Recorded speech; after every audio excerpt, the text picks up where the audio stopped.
Boom, what's going on, dudes? Dudettes? A few things real quick. So today the Lakers had in DeVonte Graham and Billy Preston of Kansas.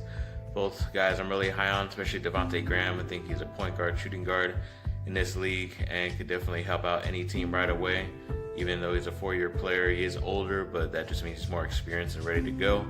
And also Billy Preston, he was a highly talented guy, almost went to USC, excuse me, but ended up going to Kansas and hardly even played. I don't even think he played like a regular season game, only exhibition, which is kind of interesting. So you wonder what's going on there, but hopefully it's nothing too crazy with his character development.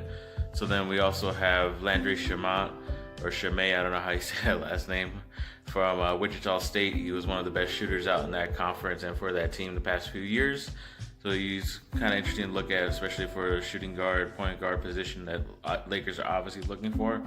So hopefully maybe one of these guys stick, whether it's late first round pick, early second round pick. So we'll see what happens, and let's keep going.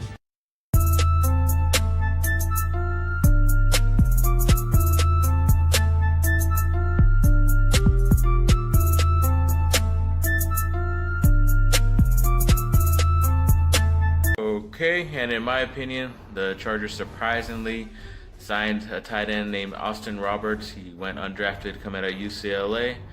Wonder why, but apparently his dad is one of the coaches at the Chargers, so he's kind of getting sort of like a free agent tryout. So this obviously wasn't a signing to fill that tight end spot, but maybe it sticks, maybe he could stick around, but I just still think the Chargers are going to look for somebody else that's more well-known to be able to help them out, because they haven't really heard much from this guy, Austin Roberts, even when he was in college.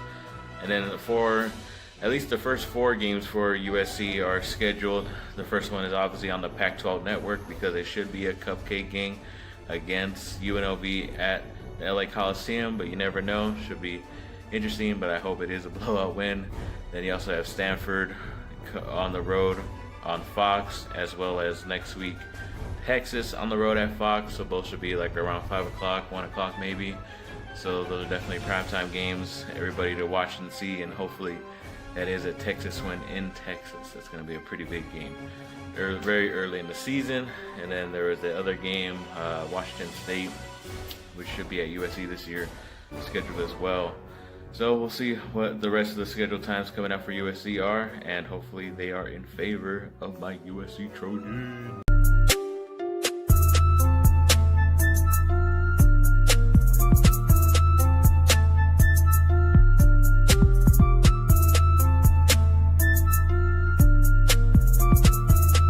And congrats to Toa Lobendahn, a guy who could always play guard, sometimes tackle, but now he's a full-time center. Now that the USC Trojans don't really have that well-known of a center yet or much season, so he's on the Rimington watch list, which kind of chooses the top center, top guard at the end of the year. So hopefully he does well enough to at least be a finalist, which means USC has had to have had a successful year, so that's what we're all hoping for. Then Nate Burleson's top 10 second-year players to watch. Obviously, Juju Smith-Schuster makes the list. Probably should have been a little bit higher. And then Adoree Jackson surprisingly made his list. He kind of had a lackluster, first year. He had some flashes here and there.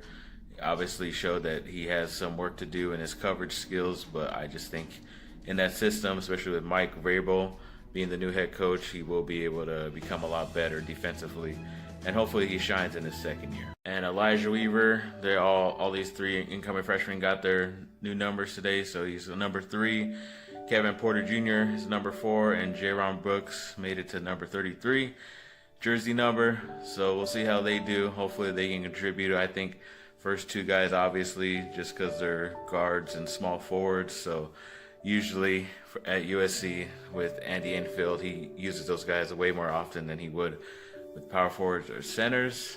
But hopefully Jaron Brooks ends up coming along good enough so he can get some playing time. But thanks for watching, people. Like and subscribe. Comment down below. Let me know what y'all think. Have a great rest of your weekend. And hopefully everybody drives safe out there. Gets home safe today. And thanks for watching. Enjoy the NBA Finals. Should be awesome. I obviously want Cavaliers to beat Golden State. But you never know. Golden State is a juggernaut. They are a dynasty, obviously, making the 4 straight finals. But LeBron is a dynasty. He's a god in himself. So he's been to 8 straight finals. But we'll see what he can do. I mean, hopefully it's more than one game like it was a few years ago, and at least goes to 6 games this time. I just hope that it's not Golden State again. So thanks for watching, people. Again, like and subscribe. Have a great rest of your day.